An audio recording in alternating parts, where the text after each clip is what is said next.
매일 구독자분들에게 대한민국 군사 정보를 드리려고 노력하는 시스코크입니다.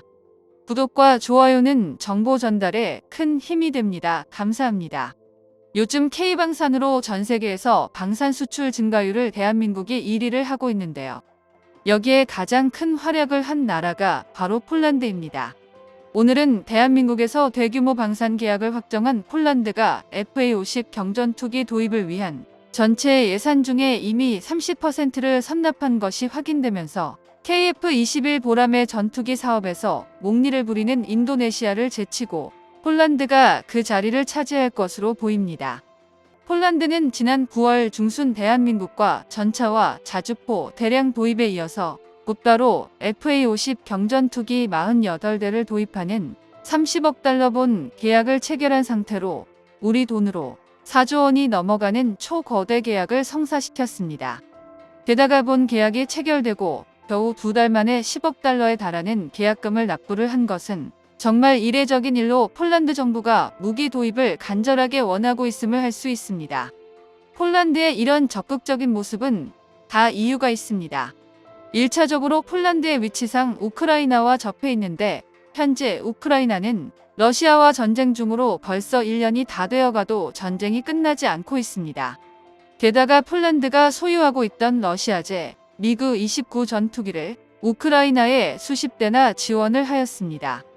폴란드 입장에선 전쟁이 이렇게 길어지리라곤 생각을 못했었고 우크라이나도 서방에서 지원받은 고성능 무기들을 이용해 러시아가 차지하고 있는 우크라이나 영토를 수복하기 전에는 전쟁 종결은 없다고 못을 받고 있는 상황이라 전선이 교착된 현재로서는 쉽게 전쟁이 종료되기 어렵다는 분석입니다. 특히나 최근에는 대규모 폭격기를 동원해 우크라이나 영토 밖에서 미사일 공격을 시도하고 있어 폴란드로서는 러시아 폭격기의 전력이나 전투기의 전력에 대한 견제가 시급한 실정입니다. 게다가 폴란드는 러시아에 대한 생각이 우리나라가 일본을 생각하는 것과 비슷하게 절천지 원수라고 생각을 합니다. 우크라이나와의 전쟁이 언제 폴란드까지 확대가 되지 말라는 법도 없기에 폴란드 정부와 국민들은 하루빨리 전투기나 무기를 공급받아 전쟁이 일어나도 문제가 없기를 희망합니다.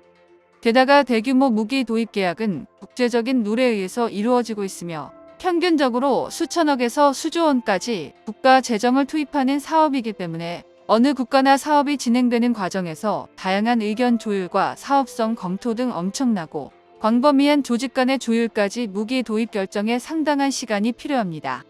우리나라 역시 육군이나 해군, 공군에서 필요한 무기 도입을 제출받아도 실제로 무기가 도입되는 기간이 짧으면 5년에서 길게는 10년까지도 가는 상황이며 이는 다른 국가들도 마찬가지입니다.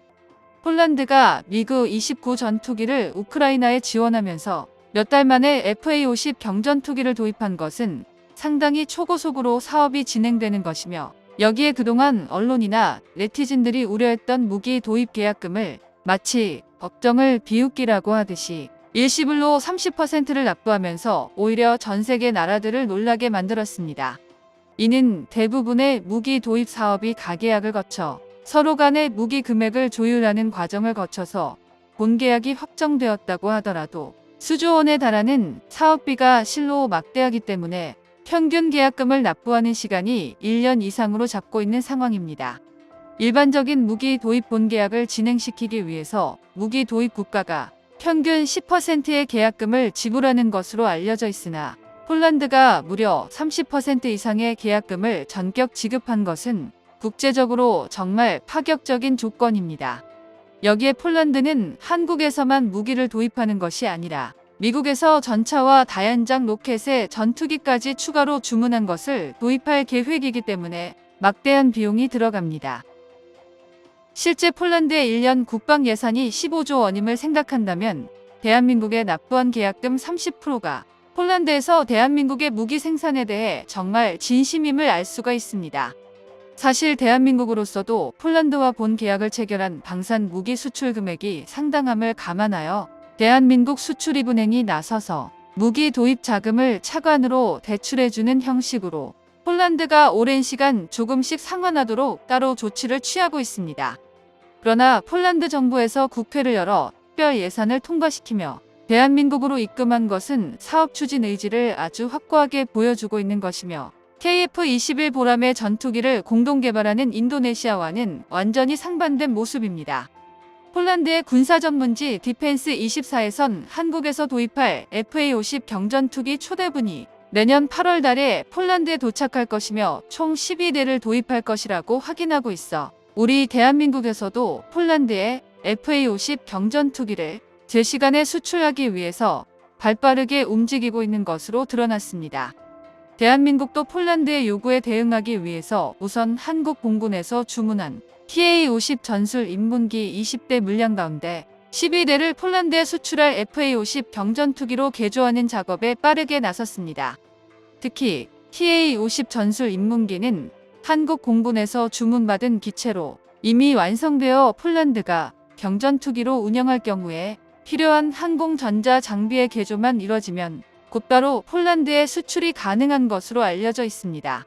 여기에 더해서 미국에서 폴란드 수출량이 허가한 미사일 통합 과정이 추가되어 내년 8월쯤에 초대본을 인도할 계획입니다. 추가로 내년 초에 대한민국의 8명의 조종사와 대규모 정비 인원을 파견할 것임을 밝히면서 내년 8월 달에 수령받을 FA-50 경전투기를 본격 운영하기 위한 전반적인 프로그램이 진행이 될 예정입니다. 폴란드에서 대한민국에 파견된 인원들은 타이에서 수개월 동안 다양한 기본 교육을 실시하며 조종사들은 시뮬레이션을 통한 전투 훈련에 집중할 계획이라고 밝혔습니다.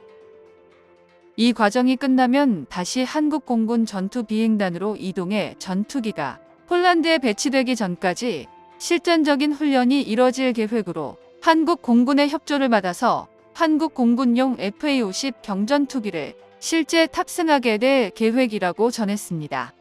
실제로 FA-50 전투기를 완벽하게 조종이 가능해지면 단 6시간만 교육을 받으면 미국의 F-35 전투기를 직접 운전이 가능하게끔 서로 보원 작동이 가능하므로 폴란드에서 FA-50 경전투기 도입은 최선의 선택입니다. 1차로 인도한 FA-50 경전투기를 제외한 나머지 36대는 FA-50 경전투기 블록 2형으로 개량되는 것으로 A4 레이더와 장거리 공대지 미사일, 첨단 전자는 체계가 추가되면 2년 후에 인도될 예정으로 내년 초부터 본격적인 부품 발주가 시작되어 생산에 들어갈 예정입니다. 타이에서는 폴란드가 대규모 도입을 추진하면서 그동안 개량하지 못했던 FA-50 경전투기에 미국제의 첨단 미사일과 각종 항공무장을 통합할 수 있게 되었으며 공중급유와 A4 레이더까지 추가하면서 폴란드용 FA-50 경전투기 사업의 완성형이 탄생합니다.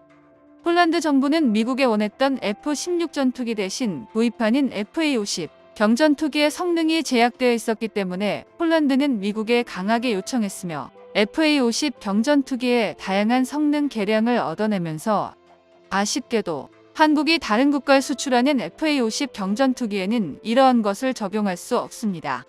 특히 A4 레이더를 미국제로 장착하고 공중급유 장치까지 통합하면서 폴란드 국경 지역뿐 아니라 실전에서는 러시아까지 작전 범위에 넣을 수 있을 것으로 분석되고 있습니다.